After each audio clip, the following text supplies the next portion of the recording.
militaire.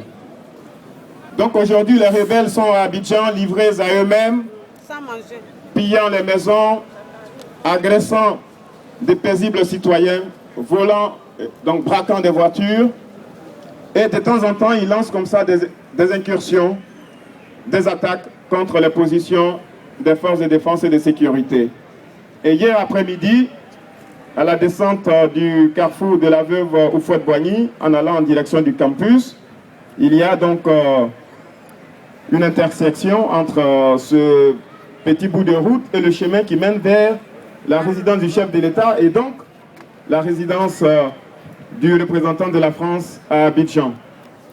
Et des combats ont eu lieu à ce carrefour-là, situé à 1 km à vol d'oiseau de la résidence du président, donc de la résidence de l'ambassadeur de France. Alors, on ne sait pas d'où viendraient des tirs contre la résidence de l'ambassadeur. C'était en fait un prétexte.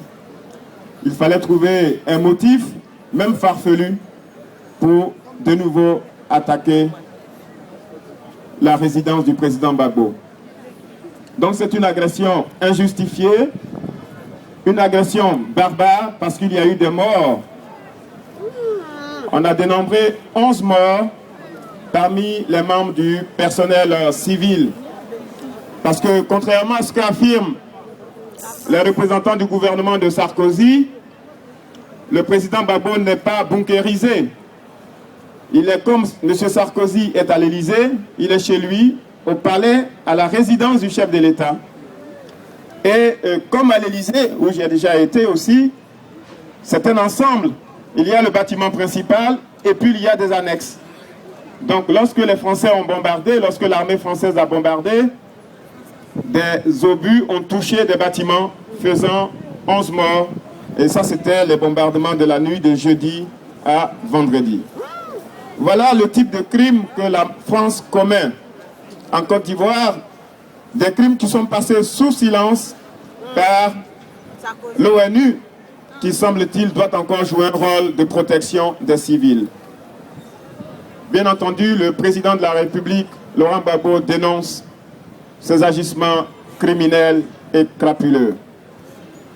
Nous estimons que ce n'est pas de cette manière-là que la France retrouvera sa place dans nos cœurs.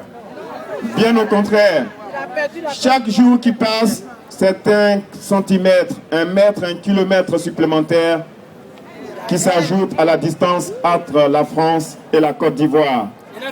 Et aujourd'hui, l'occupation de notre port est un élément nouveau qui nous amène en tout cas à nous conforter dans l'idée que ce pays-là, que cette armée-là n'est pas venue en Côte d'Ivoire pour construire la paix. Le message du président Gbagbo, bien entendu, il condamne cette façon de faire. Parce que la France a laissé faire la rébellion depuis septembre 2002.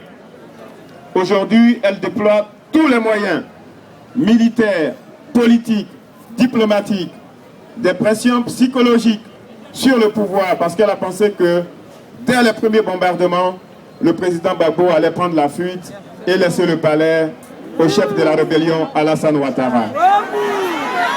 Mais c'est mal connaître Gbagbo. Et chers amis, je vais encore vous le dire, c'est la énième fois que je le dis. Le président Gbagbo ne bougera pas. Il ne bougera pas, il demeure le président de la République de Côte d'Ivoire. Et je l'ai dit hier à des amis journalistes, avec une expression familière, il est bien calé dans le fauteuil présidentiel. Donc, je vais vous demander d'accroître la mobilisation. Il faut que nous soyons de plus en plus nombreux pour interpeller les opinions des pays où nous nous retrouvons, et particulièrement l'opinion française, pour que les Français soient édifiés par la mauvaise politique de M. Sarkozy, qui, au lieu de s'occuper des problèmes des Français, et Dieu seul sait qu'ils sont nombreux, préfère dépenser des milliards et des milliards de francs CFA pour installer son ami Alassane Ouattara au pouvoir en Côte d'Ivoire. Il faut que vous expliquiez à vos amis français que l'argent du contribuable français finance des opérations de déstabilisation en Côte d'Ivoire. La licorne est en Côte d'Ivoire depuis quasiment 8 ans et demi. Pourquoi? Parce qu'on veut renverser un président. Mais cet argent aurait pu servir à financer des aides à l'emploi, à financer des créations d'emplois ou des créations d'entreprises, aurait pu aider à financer des programmes spéciaux ici en France, parce qu'en Côte d'Ivoire, nous avons de l'argent pour nous occuper nous-mêmes de nos problèmes. Donc, aujourd'hui, nous devons nous mobiliser davantage. Sur le plan politique, on l'a déjà dit. Hier, le président Gbagbo a parlé avec M. Alassane au téléphone. Nous avons toujours indiqué que la seule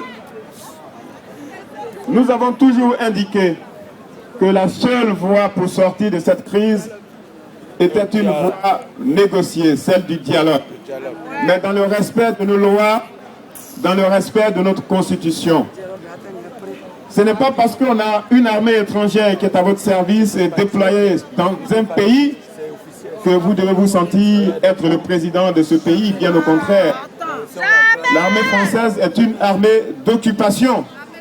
Et comme les Français l'ont fait en 39-45, nous aussi, nous allons engager cette bataille pour libérer notre sol, notre pays de l'occupation française.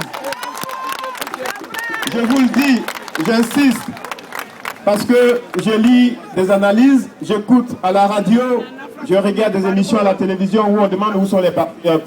Mais ils sont mobilisés plus que jamais. On est là! Simplement, nous avions toujours dit qu'il fallait tout faire pour éviter la guerre civile.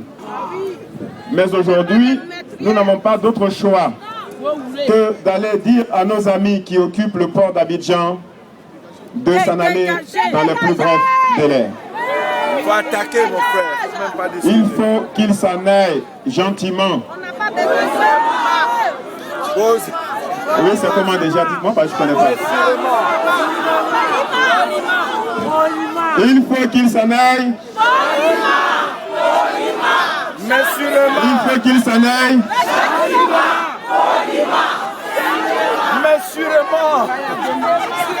Et correctement.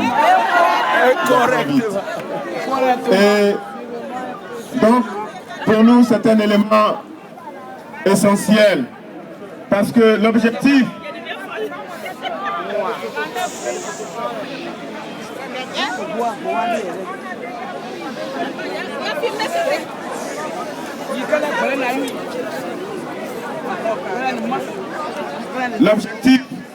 de l'armée française en occupant le port, c'est bien entendu, d'une part, d'installer au port d'Abidjan une administration pro-Ouattara. C'est-à-dire que vous allez apprendre demain ou après-demain que M.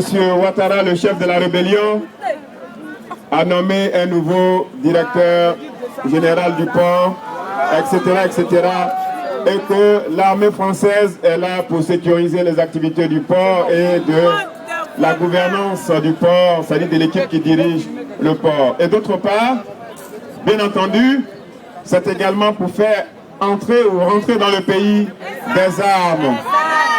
Parce que nous avons longtemps contrarié leurs plans et désormais, ils pensent avoir obtenu la possibilité de faire du trafic d'armes en toute impunité en Côte d'Ivoire. Et il y a un autre point, c'est de faire de la captation de nos richesses comme l'armée française le fait depuis septembre 2002. Trafic de diamants, trafic d'or, de café, de cacao, tous ces produits qui vont désormais transiter par le port d'Abidjan vers des destinations connues de seuls, de ces responsables-là de l'armée.